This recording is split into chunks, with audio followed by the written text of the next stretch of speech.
నీకు ఫిష్ చూపిస్తాను అసలు ఫిష్ అన్నా నువ్వు ఎట్లా అంటే అట్లే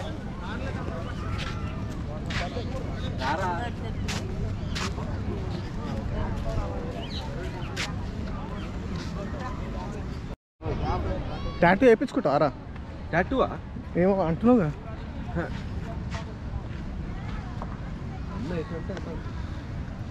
టాటూ మా బామ్మర్దే వేస్తాడు సూపర్ వేస్తాడు వాడు ఏడరా ఈడ చిలకలూరుపేటలా గుడివాడ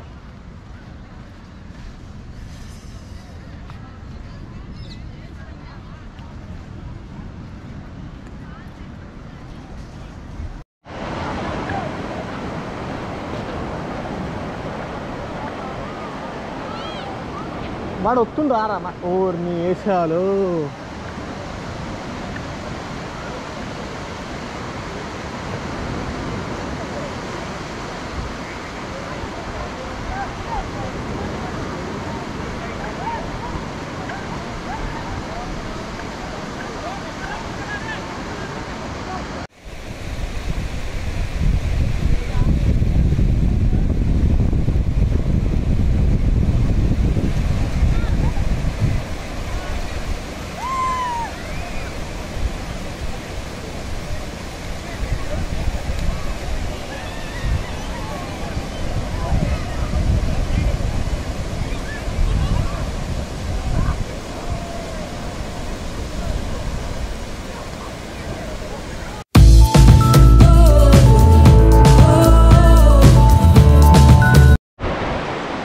ప్రజెంట్ మనం బాపట్ల బీచ్లో ఉన్నాము. సండే క్రౌడ్ చాలా ఎక్కువగా ఉంది, అందుకని చెప్పేసి కొంచెం లాస్ట్ ఇలా ఎడ్జ్కి వచ్చేసి చేస్తున్నాం లాగు. చాలా బాగుంది. నైట్ చీరాలకు వెళ్ళాం కానీ చాలా అంటే చాలా వరస్ట్గా అనిపించింది. అక్కడ మొత్తం ఫిషెస్ స్మెల్ టూ మచ్ అనిపించింది. అందుకని చెప్పేసి నైట్ మళ్ళీ 10 o'clockకి బాపట్లకు వచ్చేసి బాపట్లలో లాడ్జ్ తీసుకుని ఉన్నాము. మార్నింగ్ ఇక్కడికి వచ్చేసాం బీచ్ దగ్గరికి. వ్యూస్ ఎంజాయ్ చేయండి, సినిమాటిక్ షాట్స్.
జాలర్లు చేపలు పట్టడానికి వెళ్తున్నారు. వాళ్ళు వచ్చే టైంకి ఏ టైం అవుతుందో కూడా తెలియదు వాళ్ళకి. నైట్ అవ్వచ్చు, లేదంటే రేపు కూడా కావచ్చు అని చెప్తున్నారు.